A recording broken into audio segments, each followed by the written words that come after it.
40esima di mister Zanin nella trasferta in Romagna contro il Sant'Arcangelo. Ma il Treviso rimane ancora a 2 punti dalla vetta. Vediamo il servizio. Sconfitta 1-0 ieri nel turno infrasettimanale per il Treviso contro il Sant'Arcangelo, grazie anche al superportiere Nardi che para un rigore a Perna.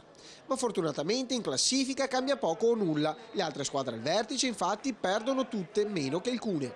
Treviso finisce quarto a 2 punti dalla vetta. Sant'Arcangelo parte meglio con Tonelli che penetra in area, ma il tocco è morbido ed è respinto sulla linea da Cernuto.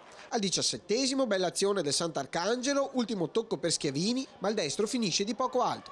Il Treviso si fa vedere al 20esimo con Maracchi, controllo di testa e tiro, ma la palla finisce alta. Al 23esimo il gol vittoria per il Sant'Arcangelo, lancio profondo per Bozzi, al volo, in mezzo per Schiavini, che insacca da pochi metri. 2 minuti dopo ancora Sant'Arcangelo con Scotto che prova l'Eurogol da lontanissimo, Campironi recupera posizione e para. Si fa vedere sul finale il Treviso con il destro di Maracchi, Nardi respinge. Poi Toromino, debole di testa, Nardi para in 2 tempi. Il secondo tempo è tutto marchio biancoceleste.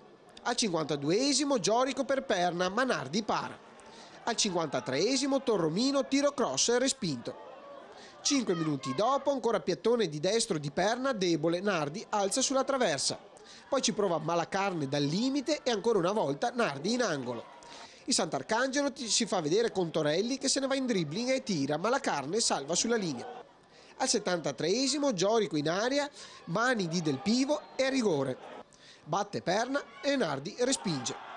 Al 78esimo ancora Maracchi di testa, ancora una volta Nardi si oppone. L'ultima azione del Sant'Arcangelo. Mantovani in contropiede mette fuori solo davanti a Campironi.